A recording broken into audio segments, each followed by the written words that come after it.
नमस्कार विद्यार्थी मित्रांनो, वेलकम टू जिलेवार स्टडी। मागील व्हिडिओमध्ये आपण आपलं जे ट्रिग्नोमेट्री मधील 6.1 आहे ते व्यवस्थितरित्या संपवलं।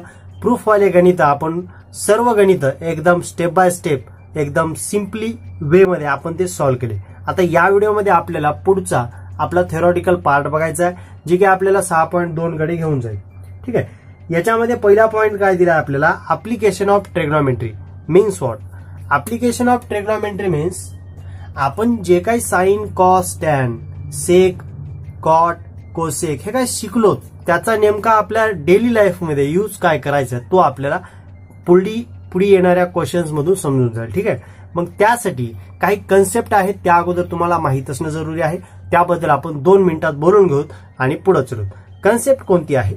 कन्सेप्ट आहे की तुम्हाला line of vision means what माहित पाहिजे। लाईन ऑफ विजन काय असते, एखादी दृष्टी काय असते। आपण रोजच्या व्यवहारामध्ये जेव्हा बाहेर मार्केटमध्ये जातो तेव्हा आपण एखाद्या टॉवरकडे बघतो तेव्हा दृष्टीरेषा आपली वर उचललेली असते, किंवा आपण रस्त्याकडे खाली बघतो, खड्ड्याकडे बघतो तेव्हा आपली दृष्टीरेषा ही रस्त्याकडे असते, डिप्रेस झालेली असते। मग अशा वेळेस आपल्याला मॅथमॅटिकली काय माहित पाहिजे हे आपण बघूया।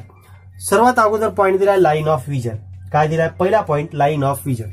समजा एक व्यक्ती आहे, तो असा इथं उभा आहे। समजा एक व्यक्ती आहे, तो असा इथं उभा आहे आणि ही त्याची दृष्टी आहे, तो क्यू कडे पाहत आहे, क्यू कडे पाहत आहे। सध्या पी पासील व्यक्ती आणि क्यू पासील व्यक्ती हे दोन्हीही कसे आहेत? एकाच हाईटवर उभे आहेत। कशा आहेत? एकाच हाईटवर उभे आहेत। म्हणून समजा तो असेल असा, राईट। हे दोघंही एकाच हाईटवर उभे आहेत आणि त्यांची जी दृष्टीरेषा असेल ते कशी असेल? प्लेन असेल, हॉरिझॉन्टल लाईनला। म्हणून त्या प्लेन वाल्या सरळ रेषेला काय म्हणता येईल? लाईन ऑफ विजन म्हणता येईल। काय म्हणता येईल? Line of vision. बस हे झालं सरळ रेषा असेल तेव्हा। नेक्स्ट पॉइंट आहे angle of elevation. Angle of elevation या मराठीमध्ये आपण अवनत कोन म्हणतो, जे की एखादा कोन वर उचलला जातो तेव्हा त्याला अँगल ऑफ एलिव्हेशन म्हणतात। इथं काय लिहिलं? If PM is a horizontal line. समजा पीएम ही हॉरिझॉन्टल लाईन आहे, Q is the higher level than the P. जे पी चं लेवल आहे, ग्राउंड लेवल, त्याच्या वर कुठेतरी क्यू पॉइंट आपण प्लॉट केलाय। Then angle M P Q is angle of elevation of Q with respect to PM. Means Q ने PM च्या रिस्पेक्ट सोबत तयार केलेला अँगल कोणता आहे? M P Q. कोणता angle? Angle M P Q हा अँगल आपला अँगल ऑफ एलिव्हेशन आहे विथ रिस्पेक्ट टू पीएम। कोणी तयार केला? क्यू ने तयार केला, राईट। एम पी क्यू हे झालं नंबर 2 चा अँगल ऑफ एलिव्हेशन। आता याचे उदाहरण कुठं दिसतात? आताच बोललो, समजा आपण एखाद्या झाडाच्या खाली उभे आहोत आणि झाडावर असलेला एखादा पक्षी आपल्याला दिसला, तेव्हा त्याच्याशी जो आपला अँगल तयार व्हायलाय, आपल्या नजरेपाशी जो अँगल तयार व्हायलाय, तो अँगल अँगल ऑफ एलिव्हेशन म्हणून बोलता येईल, राईट। जसं की आपण वर उचलून बघलो, सूर्याकडे बघितलं, चंद्राकडे बघितलं, ताऱ्याकडे बघितलं, किंवा सोपं उदाहरण आपण आपल्या छताकडे बघितलं तर अँगल ऑफ एलिव्हेशन तयार होतो। सोपा पॉइंट आहे, जेव्हा वर बघसाल तेव्हा अँगल ऑफ एलिव्हेशन तयार होईल। क्लिअर? तिसरा पॉइंट काय आपल्या पुढं? तिसरा पॉइंट आहे angle of depression. Angle of depression म्हणजे काय? अवनत कोन। कोणता कोन? अवनत कोन। सॉरी, याला उन्नत कोन नाव आहे, मराठीमध्ये कदाचित विसरलो असेल। उन्नत कोन आणि याला नाव आहे अवनत कोन। अवनत कोन, राईट। मग आता अँगल ऑफ डिप्रेशनला कशा प्रकारे आपल्याला समजून घेता येईल? If PM is a horizontal line. आता समजा ही हॉरिझॉन्टल ग्राउंड लेवल लाईन आहे आणि पी पाशी असलेला व्यक्ती एका दरीच्या ठिकाणी किंवा एखाद्या इमारतीच्या छतावर किंवा एखाद्या झाडावर बसलेला आहे आणि ही त्याची हॉरिझॉन्टल लाईन आहे। सरळ रेषा कोणतीही आहे आणि तो पी पासून असा खालच्या दिशेने बघत असेल तर लाईन ऑफ विजन त्याची खालच्या दिशेने जात असेल तर क्यू चं लेवल हे पी पेक्षा कसं राहणार आहे? लोअर राहणार आहे। Then Q is at the lower level than P, the angle M P Q. कोणता angle? Angle again M P Q हाच अँगल कोणता असेल? अँगल ऑफ डिप्रेशन असेल। कोणता कोण असेल? अवनत कोण असेल, राईट। तिन्ही कोण सोपे आहेत। जेव्हा अँगल सरळ असतो तेव्हा अँगल ऑफ याला लाईन ऑफ विजन म्हणतात आणि अँगल जेव्हा वर उचलला जातो त्याला अँगल ऑफ एलिव्हेशन म्हणतात आणि जेव्हा अँगल खाली जातो तेव्हा अँगल ऑफ डिप्रेशन म्हणतात. बस 3 पॉइंट आपल्याला लक्षात ठेवायचे आणि पुढली एक्सरसाइज आपल्याला सॉल्व्ह करता येते. अजून महत्वाचं, पुढची एक्सरसाइज सॉल्व्ह करते वेळेस काही बेसिक गोष्टी माहित पाहिजे. जसं की जो आपला टेबल आहे व्हॅल्यूचा टेबल, ते व्हॅल्यूचा टेबल व्यवस्थित पाठ पाहिजे जेणेकरून साईनचे, कॉसचे, टॅनचे 0 degree, 30 degree, 60 degree, 45 degree, 90 degree हे 4-5 व्हॅल्यू, जवळपास 5-15 व्हॅल्यू तोंडपाठ पाहिजे, जेणेकरून आपण जेव्हा गणित सॉल्व्ह करसाल तेव्हा आपल्याला कोणत्याही प्रकारची अडचण येणार नाही. क्लिअर. आता करूया आपण थोडंसं रिव्हिजन 2 मिनिटांमध्ये आणि नंतर सुरुवात करूया आपण आपल्या एक्सरसाइजला. अगदी 2 मिनिटांमध्ये आपण थोडंसं रिव्हिजन करून घेऊ, कारण हाच पार्ट आपल्याला पुढल्या एक्सरसाइज मध्ये जमला पाहिजे आणि हा आठवला पाहिजे.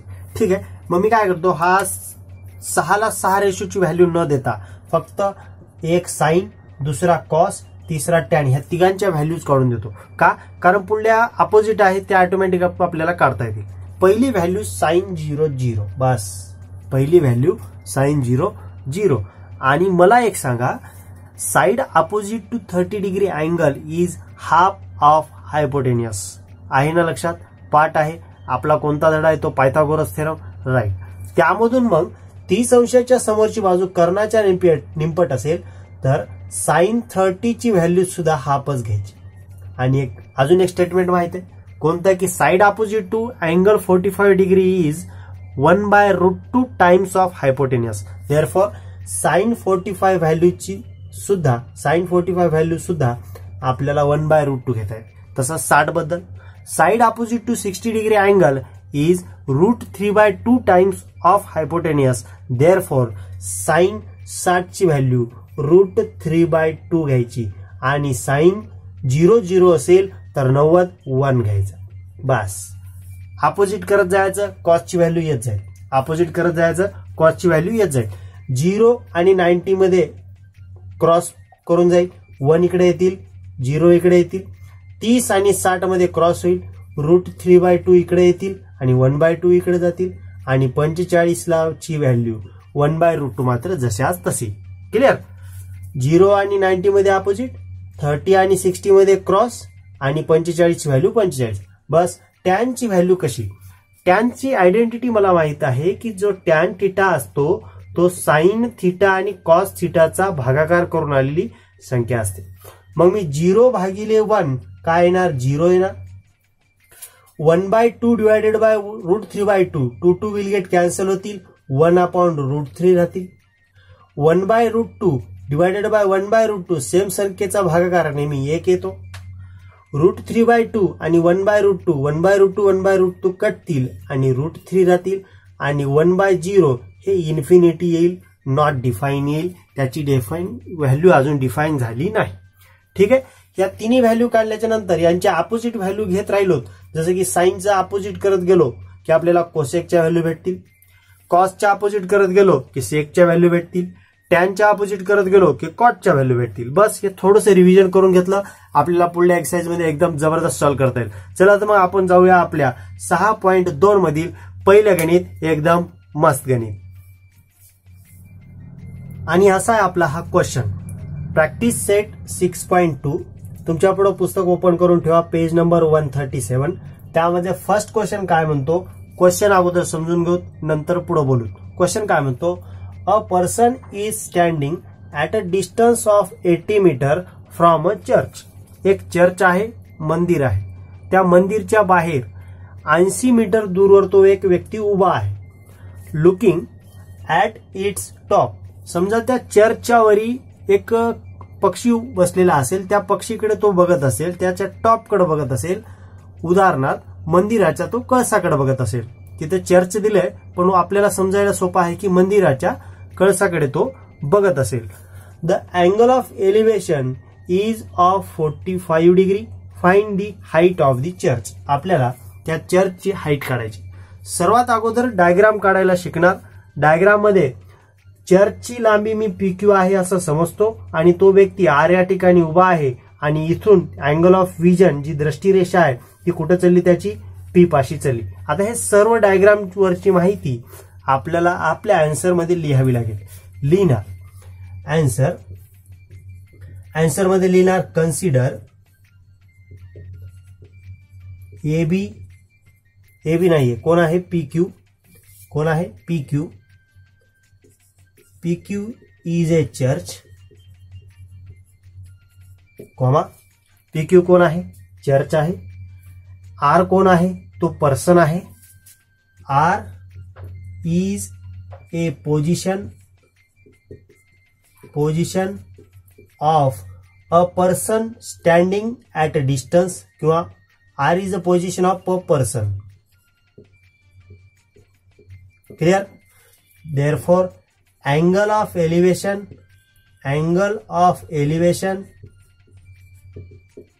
काय आहे, अँगल ऑफ एलिव्हेशन कोणता तयार होईल, क्यू पासून, ग्राउंड पासून धरायचं, Q R P. Angle Q R P is 45 degree. Right. जेवढी माहिती आपल्याला क्वेश्चन मध्ये दिलेली आहे तेवढी आपण व्यवस्थित लिहिली. डायग्रामचं सुद्धा माहिती लिहिली की नेमका पीक्यू कोण आहे, आर बिंदू तिथं व्यक्ती एक उभा आहे, आणि अँगल ऑफ एलिव्हेशन सुद्धा आपण दिलंय. आता मला त्या व्यक्तीचं त्या चर्च पासूनचं डिस्टन्स दिलेलं आहे. किती दिलं चर्च पासूनचं डिस्टन्स, 80 मीटर. किती metre, 80 metre, 80 metre. Therefore R Q is equals to 80 metre. आणि आपल्याला काय करायचं, फाइंड दी हाईट ऑफ चर्चची हाईट कोण आहे, पीक्यू आहे. पीक्यूची लांबी आपल्याला, पीक्यूची लांबी म्हणा, पीक्यूची उंची आपल्याला काढायची आहे. Right. Therefore PQ is equals to question mark. नाव आता असा एक रेशो आपल्या पुढे असेल की जो अपोजिट साइड, अँगलची अपोजिट साइड आणि अँगलच्या ऍडजस्टंट साइड वरून आलेला असतो. असा एकच रेशो आहे जो की टॅन आहे, कॉट आहे. टॅन सोपा जातो, टॅन घेऊ शकतो. Therefore tan 45 is equals to 45 च्या अपोजिट साइड पीक्यू आणि 45 ची adjacent side R Q. Right. याला लिहू शकता आपण, काय लिहू शकता, याची डेफिनेशन सुद्धा देऊ शकता, बाय डेफिनेशन. कशावरून घेतला आपण हे, कारण टॅन थिटाची ती डेफिनेशनच आहे, opposite side divided by adjacent side. Therefore tan 45 ची व्हॅल्यू काय असते, टॅन 45 ची व्हॅल्यू 1 असते. Therefore 1 is equals to PQ ची व्हॅल्यू आपल्याला काढायची आहे, आरक्यू ची व्हॅल्यू दिली 80 मीटर. हे कशावरून घेतलं, मी घेतलं कारण tan 45 degree is equals to 1 by टेबलवरून पाठ केलं होतं आपण, आणि आताच थोड्या वेळाखाली रिव्हिजन सुद्धा केलं होतं. हे 80 भागाकारातले इकडे जातील. 80 is equals to PQ is equals to 80 metre, आणि हीच आपली कोण होती, चर्चची हाईट होती. ही कोण होती, चर्चची हाईट. आणि सर्वात शेवटी आन्सर मी काय देणार, therefore the height of church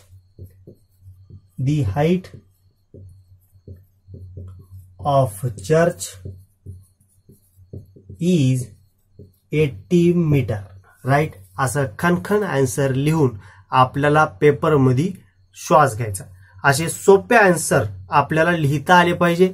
याची प्रॅक्टिस करून याला पाठ केल्यासारखं करायचंय. काही नाही याच्यामध्ये, फक्त ओळखता आलं पाहिजे की जी 45 च्या अपोजिट साइड काढायची आहे, ऍडजस्टंट साइड दिली आहे, आणि कोणता रेशो अपोजिट साइड आणि ऍडजस्टंट साइड वरून येतो, टॅन येतो, म्हणून टॅन घेतलं. इथं साइन 45 का घेतलं नाही, कारण कुठेही आपल्याला हायपोटेनियसची व्हॅल्यू दिली नाही ना काढा म्हणलेली आहे, म्हणून मी साइन घेतला नाही ना कॉस घेतला नाही.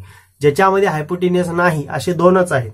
कोण, टॅन मध्ये एक हायपोटेनियस नाही आणि त्याचाच अपोजिट कॉट मध्ये अपोजिट नाही. मला टॅनच्या व्हॅल्यू पार्ट आहेत, म्हणून मी काय घेतलं, टॅन 45 घेतलं. भले तुम्ही कॉट 45 घेऊन सुद्धा याचा आन्सर काढू शकता, येईल आन्सर, काहीच हरकत नाही, सेम आन्सर येईल. ठीक आहे.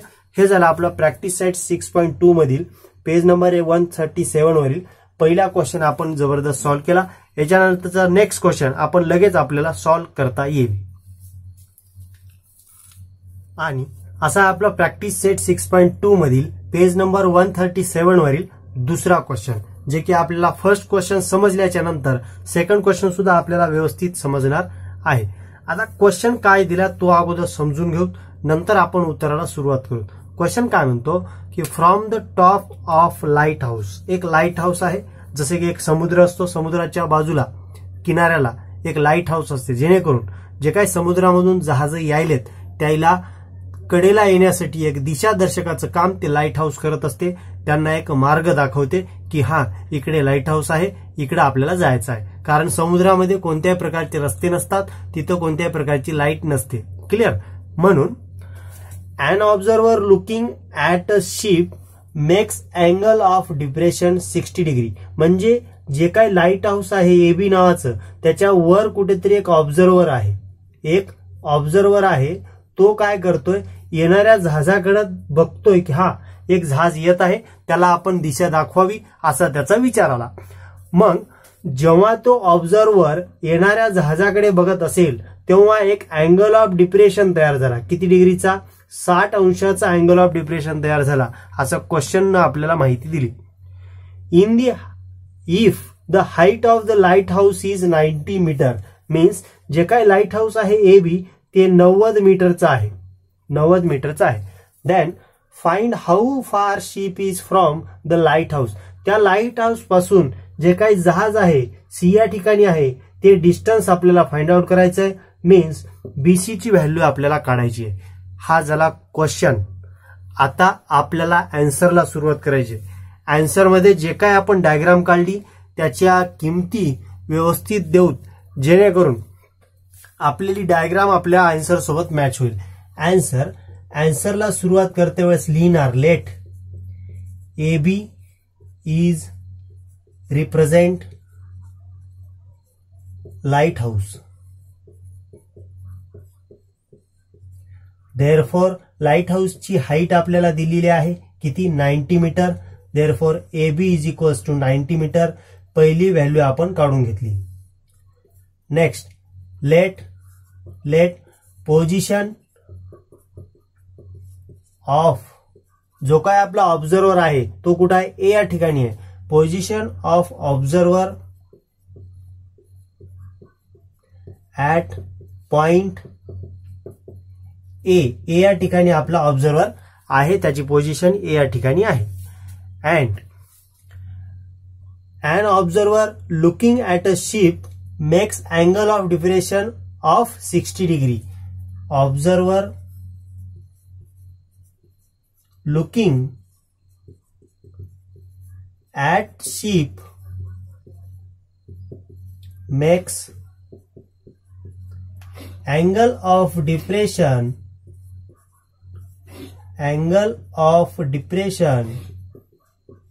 Of 60 degree. 60 अंशाचा अँगल ऑफ डिप्रेशन तयार करायला.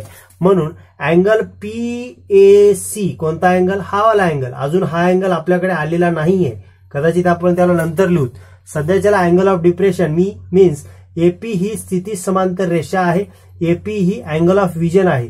जेव्हा angle of vision horizontal line खाली उतरली तेव्हा एक अँगल ऑफ डिप्रेशन तयार झाला, त्याचं नाव आहे PAC. Therefore angle PAC is equals to 60 degree. Angle PAC is equals to 60 degree. But BC हे एक हॉरिझॉन्टल लाईन, AP हे सुद्धा हॉरिझॉन्टल लाईन, देन एकमेकाला त्या पॅरलल असतील, आणि AC हे ट्रान्सव्हर्सलचं काम करत असेल. कोणाचं? ट्रान्सव्हर्सलचं. देन झेड ह्या लेटरमध्ये तयार होणारे अँगल हे अल्टरनेट अँगल प्रॉपर्टीनुसार कॉन्ग्रंट असतात. म्हणून अँगल PAC इक्वल असेल कोणाला? अँगल ACB ला. म्हणून हा जर 60 अंशाचा असेल तर मला हा 60 अंशाचा घेता येतो.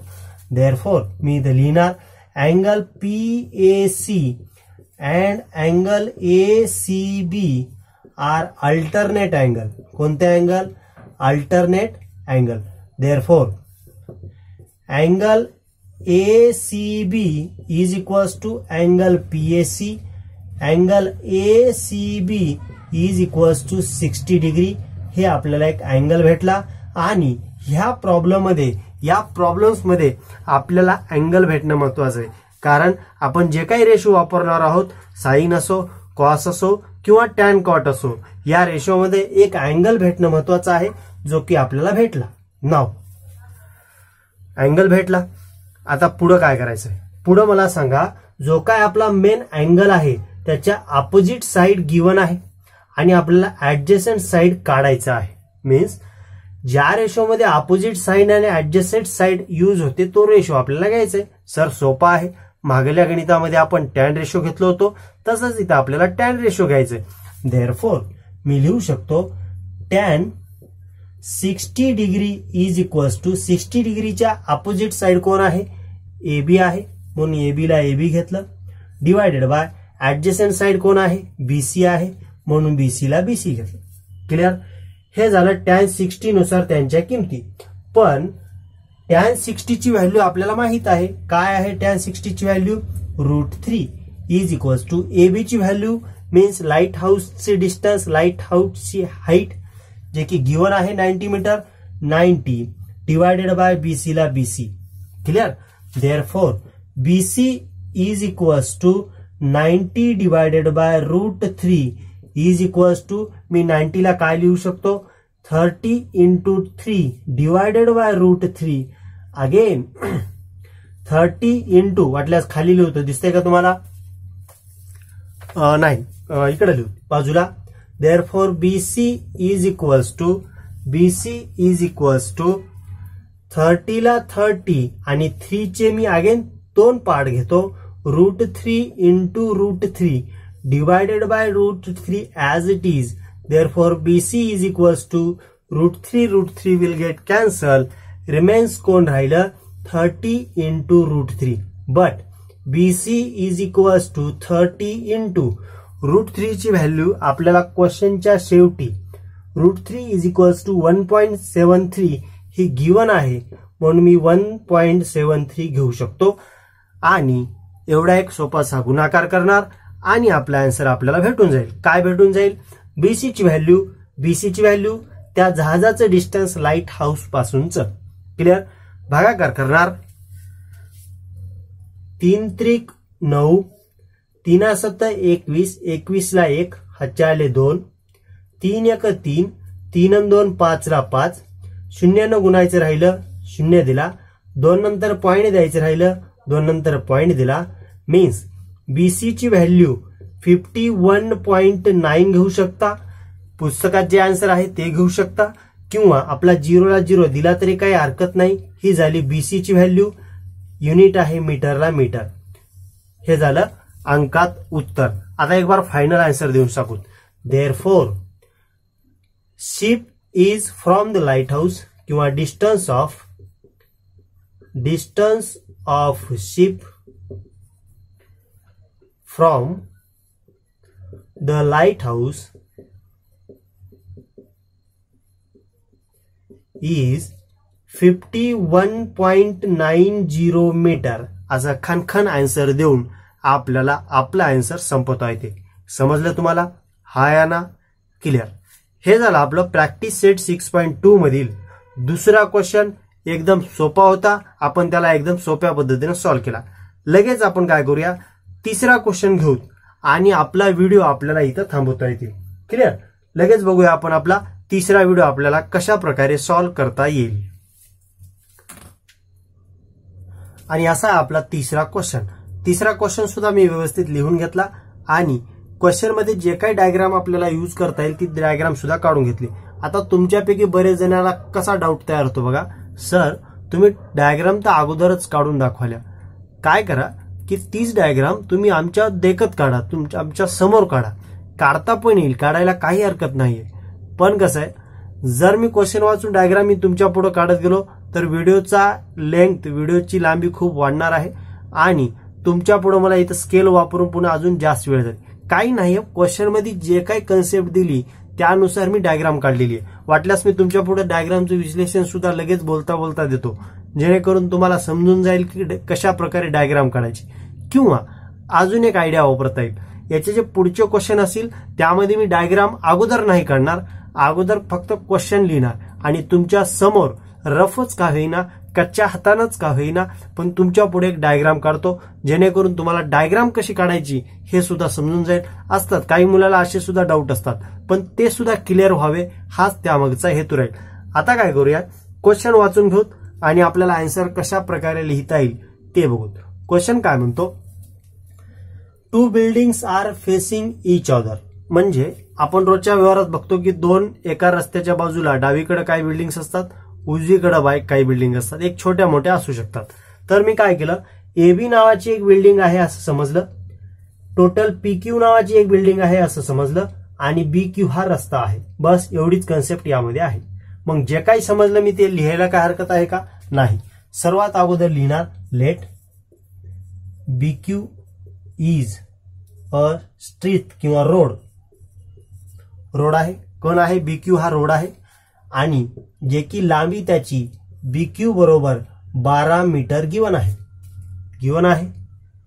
12 मीटर. काय म्हणते, facing each other on a road of width 12 metre, म्हणून बीक्यू रस्ता आहे तर बीक्यू ची लांबी 12 मीटर आहे. Clear. From the top of the first building, पहिल्या बिल्डिंगच्या छतावरून, जे काय आपली एबी नावाची फर्स्ट बिल्डिंग आहे त्याचं छत ए या ठिकाणी, इथून एक ऑब्झर्वर दुसऱ्या बिल्डिंगच्या छताकडे बघत असेल. सध्याच्याला ऑब्झर्वर कुठं आहे? ए या ठिकाणी आहे आपला ऑब्झर्वर निरीक्षण करता. इथून त्याची दृष्टीरेषा दुसऱ्या बिल्डिंगच्या टॉपवर गेली तेव्हा, from the top of the first building which is 10 metre, 10 मीटरच्या बिल्डिंग वरून, height of the angle of elevation of top of second building, दुसऱ्या बिल्डिंगच्या टॉपकडे पाहताना जो काय अँगल तयार झालाय, second is found to be 60 degree, 60 अंशाचा एक अँगल ऑफ एलिव्हेशन तयार झालाय. छोटी बिल्डिंग आहे, छोट्या बिल्डिंगच्या टॉपवरून मोठ्या बिल्डिंगच्या टॉपकडे पाहताना तयार होणारा अँगल कोणता असेल? अँगल ऑफ एलिव्हेशन असेल 60 degree. What is the height of the second building, तर आपल्याला टोटल पीक्यू ची लांबी काढायची आहे, टोटल दुसऱ्या बिल्डिंगची हाईट आपल्याला काढायची आहे. असा साधा सोपा क्वेश्चन आहे. क्वेश्चन समजला? क्लिअर. नाव BQ is a road, BQ ची लांबी दिली 12 metre, and AB and PQ are 2 buildings which facing each other, एकमेकाच्या कशा आहेत? विरुद्ध बाजूला आहेत. फेसिंग इच अदर, आणि त्यामधील पहिल्या बिल्डिंगचं माप AB इज इक्वल्स टू, जे की 10 मीटर आहे, गिवन आहे 10 मीटरला 10 मीटर. राईट. अजून बीक्यू सांगितलं, एबी सांगितली, टोटल पीक्यू सांगितलं, एकच माप राहिले एटी. एटी कोण आहे? एटी कोण आहे? त्याला आपण रे ऑफ एव्हिएशन किंवा त्याला सोपा शब्द आहे लाईन ऑफ विजन सुद्धा म्हणू शकतो. Therefore eighty is horizontal line. Horizontal line चांगला शब्द वाटेल त्याला, horizontal line. and AT is perpendicular to segment PQ. Segment लिहिणं सोयीस्कर दिसल. Segment PQ. Now, if segment PT is perpendicular to segment PQ असेल तर एक अँगल भेटेल आपल्याला येथे. तो अँगल कोणता असेल? अँगल ATP असेल 90 degree. Therefore, angle ATP is 90 degree. जर हा अँगल 90 डिग्री असेल आणि बिल्डिंग्स नेहमी जमीनला कशा असतात? परपेंडिक्युलर असतात. हा एक अँगल 90 डिग्री, हा एक अँगल 90 डिग्री, तर पूर्ण तयार होणारा क्वाड्रिलॅटरल ABQT हा वाला जो चौकोन असेल तो कसा असेल? आपला आयात असेल. आयात असेल किंवा याला आपण रेक्टँगल म्हणू शकतो. का म्हणू शकतो? कारण याचे चारही अँगल काय व्हायलेत? 90 डिग्री आहे. हे 3 तर आहेतच आणि रिमेनिंग वाला ऑटोमॅटिक राहणारच आहे. म्हणून मी लिहिणार therefore quadrilateral ABQT is a rectangle. जर हा क्वाड्रिलॅटरल रेक्टँगल असेल तर त्याच्या अपोजिट साइड एका मापाच्या असतील. मीन्स AB ला कॉन्ग्रंट असेल TQ आणि BQ ला कॉन्ग्रंट असेल AT. क्लिअर. मी माप फक्त काढून घेतो. Therefore AB is equals to TQ and BQ is equals to AT. माप देणार. AB इज इक्वल्स टू, एबीचं माप सॉरी दिलंय, किती आहे एबीचं माप आपल्याकडे, एबीचं आहे 10 metre. 10 is equals to TQ आणि BQचं माप दिलंय 12 is equals to AT. Therefore TQ is equals to 10 and AT is equals to 12. हे माप मी का काढले? कारण मला टोटल PQचं जर माप काढायचं असेल तर मला 2 माप माहित पाहिजे. एक पीटीचं माप माहित पाहिजे आणि 2 TQचं माप माहित पाहिजे, जेणेकरून दोघांची बेरीज केली की आपल्याला टोटल PQचं माप भेटून जाईल. पण TQचं माप हे आताच आपल्याला भेटलंय 10. आता फक्त अडचण आहे पीटीचं माप काढण्याची. पीटीचं माप काढण्यासाठी पीटी ही हाईट आहे कोणाची, त्रिकोण ट्रायंगल ATP ची हाईट आहे आणि बेस आपल्याला 12 ला 12 गिवन आहे आणि अँगल ऑफ एलिव्हेशन 60 डिग्री दिला. मीन्स 60 डिग्रीच्या अपोजिट साइड आपल्याला काढायची आहे. ऍडजस्टंट साइड गिवन आहे. आणि कोणत्या रेशोमध्ये अपोजिट साइड आणि ऍडजस्टंट साइड यूज होतात, जे की आतापर्यंत यूज करत आलो टॅन थीटा मध्ये. Therefore now in a triangle ATP, tan 60 degree is equals to opposite side of 60 degree is PT and adjacent side is AT divided by AT. दिसतंय तुम्हाला? Clear आहे. मी आता उजवीकडे लिहायला सुरुवात करतो. उजवीकडे लिहिणार tan 60 ची व्हॅल्यू √3, PT ची व्हॅल्यू काढायची आहे, AT ची व्हॅल्यू आहे 12. याला कारण देणार tan 60 इज √3. कारणासहित आन्सर देऊ. 12 इकडे येतील. 12 √3 is a value of PT. PT is equals to 12 √3. Right. हे झाले PT ची व्हॅल्यू. म्हणजे आपल्याला PT सुद्धा भेटली, TQ सुद्धा भेटली. फक्त दोघांची बेरीज करायला उशीर आहे. आपला आन्सर आपल्याला भेटून जाईल. But point P is linear two point T is linear two point Q. हे तिन्ही पॉइंट लिनियर आहेत, एकाच बिल्डिंगवर आहेत, म्हणून ते एकाच रेषेवर असतील. देअरफॉर आपल्याला टोटल PQ जर काढायचा असेल तर PT प्लस TQ घेता येईल. आणि ते घेतलं, PT ची व्हॅल्यू काय आहे, 12 √3 ला 12 √3 ऍज इट इज. TQ ची व्हॅल्यू काय आहे, 10 ला 10, हे झालं 10. आणि आपला आन्सर आपल्याला भेटून गेलं. PQ ची व्हॅल्यू 12 √3 प्लस 10. आता तुम्ही म्हणता सर अशी कशी आली? आता जे आली त्याला आपण काही करू शकत नाही. √3 ची व्हॅल्यू क्वेश्चन मध्ये तर गिवन नाही, म्हणून त्याला मी मनानं काही घेणार नाही. जशी आली तेच आपला आन्सर राहील. फक्त चुकायचं कुठंच नाही, जे आलं तेच आपला आन्सर राहील. आन्सर काय आलं, जे काही सेकंड बिल्डिंग आहे PQ, तिची हाईट किती आहे, 12 √3 प्लस 10 मीटर. असं फायनल आन्सर मी देणार. आता मी इथे लिहू शकतो, काय लिहिणार, therefore the height of second building is 12 √3 plus 10 metre long. Right. आणि अशा प्रकारे आपला आन्सर इथं संपते. क्लिअर. हे झालं आपलं तिसरा प्रॉब्लेम. आता आपण सध्या कुठं आहोत, प्रॅक्टिस सेट 6.2 मध्ये पेज नंबर 137 वरील गणित कोणकोणते बघितली, पहिलं गणित, दुसरं गणित, तिसरं गणित, हे 3 गणितं आपण या व्हिडिओमध्ये बघितली.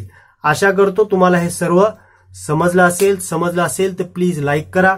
तुमच्या वर्गामधील तुमच्या मित्रांना आपल्या ह्या व्हिडिओबद्दल कळवा, जेणेकरून त्यांना सुद्धा हे गणितं समजतील. ठीक आहे.